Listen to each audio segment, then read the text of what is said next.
Hi friends. మార్చి 24, 2026 supreme court ఒక తీర్పు ఇచ్చింది. ఈ తీర్పు లక్షలాది మంది జీవితాలను నేరుగా ప్రభావితం చేస్తుంది. అసలు ఆ తీర్పు ఏమిటి? హిందూ, బౌద్ధ, సిక్కు మతాలను పాటించే వారికి మాత్రమే ఎస్సీ క్యాస్ట్ వర్తిస్తుందని, క్రైస్తవం లేదా ఇస్లాంలోకి మారిన వారికి ఇది వర్తించదని సుప్రీంకోర్టు స్పష్టంగా తేల్చి చెప్పింది. ఇది రాజ్యాంగ నిబంధన లేక వివాదాస్పదమా? అసలు ఈ కేసు వెనక ఏం జరిగింది అన్ని ఈ వీడియోలో చెప్తాను. చివరి వరకు చూడండి ఫ్రెండ్స్. మీకు చాలా ముఖ్యమైన విషయాలు చెప్తాను. అసలు ఈ కేసు ఎక్కడ మొదలైంది? ఆంధ్రప్రదేశ్లోని గుంటూరు జిల్లా నుండి చింతద ఆనంద్ అనే వ్యక్తి, ఆయన క్రైస్తవ పాస్టర్గా దాదాపు 10 సంవత్సరాలు పనిచేస్తున్నారు. ఆయన మూలంగా మాదిగ కులానికి చెందినవారు. ఇది రాజ్యాంగంలో షెడ్యూల్ కులంగా గుర్తింపు పొందిన కులం. 2021లో ఏం జరిగిందంటే, అక్కాల రామిరెడ్డి అనే వ్యక్తి మరియు ఇతరులు ఆనంద్పై కులం పేరుతో దాడి చేశారని, వేధింపులకు గురి చేశారని ఆరోపణ వచ్చింది. దీని మీద ఎస్సీ ఎస్టీ చట్టం కింద ఎఫ్ఐఆర్ నమోదైంది.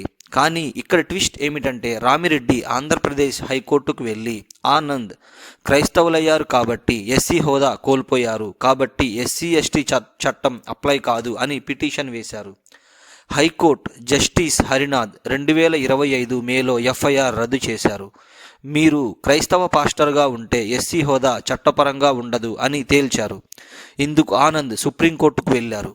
జస్టిస్ ప్రశాంత్ కుమార్ మిశ్రా మరియు జస్టిస్ మన్మోహన్ బెంచ్ మార్చి 24, 2026 హైకోర్టు తీర్పును సమర్థించారు. సుప్రీంకోర్టు తన తీర్పులో చాలా స్పష్టంగా 7 ముఖ్యమైన విషయాలు చెప్పింది. ఫస్ట్, రాజ్యాంగం షెడ్యూల్ కులాల ఆర్డర్ 1950 క్లాజ్ 3 ప్రకారం హిందూ, సిక్కు, బౌద్ధ మతాలలో ఉన్న వారికి మాత్రమే ఎస్సీ హోదా వర్తిస్తుంది. ఇందుకు ఎలాంటి మినహాయింపు లేదు. రెండవది, మీరు మతం మారిస్తే ఎస్సీ హోదా వెంటనే రద్దవుతుంది, ఒక్కరోజు కూడా డిలే ఉండదు. మూడవది, మీ దగ్గర ఎస్సీ సర్టిఫికేట్ ఉన్నా సరే మీరు క్రైస్తవం లేదా ఇస్లాంలో ఉంటే ఎస్సీ ఎస్టీ చట్టం రక్షణ దొరకదు. నాలుగవది, ఒక వ్యక్తి ఏకకాలంలో క్రైస్తవ పాస్టర్గా ఉంటూ ఎస్సీ హోదా క్లెయిమ్ చేయడం సాధ్యం కాదు అని కోర్టు స్పష్టంగా చెప్పింది. ఐదవది, క్రైస్తవం, ఇస్లాం మతాలలో కుల వ్యవస్థ ఆధారంగా గుర్తింపు పొందలేదు, అందువల్ల ఆ మతస్థులకు కుల వివక్ష నిరోధక చట్టం అవసరం లేదని కోర్టు చెప్పింది.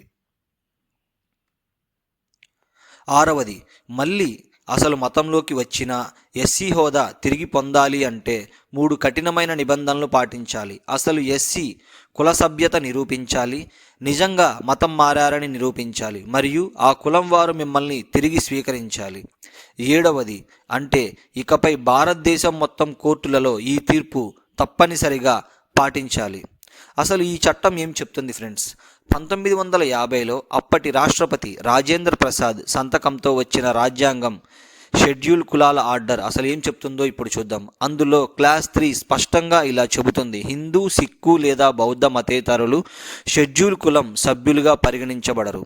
మొదట 1950లో ఈ ఆర్డర్ వచ్చినప్పుడు హిందువులకు మాత్రమే వర్తింపు ఉంది. 1956లో సిక్కులను కూడా చేర్చారు. 1990లో బౌద్ధులను కూడా చేర్చారు. కానీ క్రైస్తవులు మరియు ముస్లింలు ఏ సందర్భంలోనూ చేర్చబడలేదు. ఎందుకంటే కుల వ్యవస్థ హిందూ, బౌద్ధ, సిక్కు మతాల సాంఘిక నిర్మాణంలో భాగం. కానీ ఇస్లాం, క్రైస్తవ మతాలు అధికారంగా సమానత్వాన్ని బోధిస్తాయి, కుల వ్యవస్థను అంగీకరించవు అనేది చట్టం వెనుక ఉన్న తర్కం. ఈ తీర్పు 2 వైపుల నుండి బలమైన వాదనలు వినిపిస్తున్నాయి. తీర్పుకు అనుకూలంగా చెప్పేవాళ్ళు, తీర్పును వ్యతిరేకించేవాళ్ళు. తీర్పును అనుకూలంగా చెప్పేవాళ్ళు ఏమంటున్నారంటే, రాజ్యాంగంలో ఉన్నది చాలా స్పష్టంగా ఉన్నది, చట్టాన్ని కోర్టు తన ఇష్ట ప్రకారం మార్చలేదు. ఎస్సీ రిజర్వేషన్లు, అత్యాచారాల చట్టం ఇవి కుల వ్యవస్థ వల్ల వచ్చే వివక్షను పోగొట్టడానికి అని, మతం మారిన వారికి అవి అవసరం లేదని వారు వాదిస్తున్నారు. అలాగే ఎస్సీ జాబితాను పెంచాలంటే పార్లమెంట్ చేయాలి, కోర్టు కాదు అని కూడా చెప్తున్నారు. తీర్పును వ్యతిరేకించే వాళ్ళు, మతం మారినా కులం మారదు, ఒక దళిత్ క్రైస్తవుడు సమాజంలో ఇప్పటికీ కులం పేరిట వివక్షతకు గురవుతున్నాడు. రంగనాథ్ మిశ్రా కమిటీ కూడా ఇదే చెప్పింది. మతం మారినా కుల వివక్ష పోదు. ఈ తీర్పు వల్ల క్రైస్తవ, ముస్లిం, దళితులు రిజర్వేషన్ కోల్పోవడంతో పాటు హింసకు గురైన ఎస్సీ ఎస్టీ చట్టం రక్షణ కూడా పొందలేదు.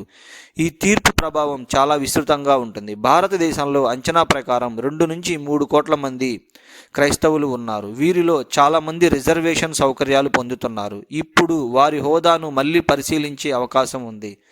ఆంధ్రప్రదేశ్లోనే చాలామంది ఎస్సీ ఎస్టీ కులాల నుండి క్రైస్తవంలోకి వెళ్ళారు. వారందరికీ ఇప్పుడు ప్రశ్నార్థకంగా మారింది. అలాగే దళిత ముస్లింలకు కూడా ఇది వర్తిస్తుంది. వారికి ఓబీసీ హోదా తప్ప ఎస్సీ దొరకదు. రంగనాథ్ మిశ్రా కమిటీ 2007లో క్రైస్తవులు మరియు ముస్లింలు ఎస్సీ జాబితాలో సిఫార్సు, కానీ ఇంతవరకు ఆ సిఫార్సు అమలు కాలేదు. అలాగే 2022 నుంచి సుప్రీంకోర్టునే ఒక బడా కేసు విని దళిత క్రైస్తవులు ఎస్సీ జాబితాలో చేర్చబడాలా వద్దా అనే విషయంపై కేంద్ర ప్రభుత్వం అభిప్రాయం అడిగింది. ఆ కేసు ఇంకా పెండింగ్లో ఉంది. ఈ తీర్పు తర్వాత క్రైస్తవ సంఘాలు మరింత తీవ్రంగా పార్లమెంటరీ సవరణ కోసం పోరాటం చేసే అవకాశం ఉంది. అందుకే ఈ తీర్పు చాలా సంక్లిష్టంగా ఉంది. ఒకవైపు రాజ్యాంగం చెప్పింది చట్టం, అది అమలు చేయడం సుప్రీంకోర్టు బాధ్యత. మరోవైపు సాంఘిక వాస్తవం వేరుగా ఉంది. మతం మారిన కులం పేరిట వివక్షత ఆగదు. ఈ సమస్య పరిష్కారం పార్లమెంటు చేతిలో ఉంది. 1950 నాటి ఆర్డర్ని సవరించడమే శాశ్వత పరిష్కారం. మీరు ఏమంటున్నారు? ఈ తీర్పు సరైనది కాదా? మీ కామెంట్ చేయండి ఫ్రెండ్స్.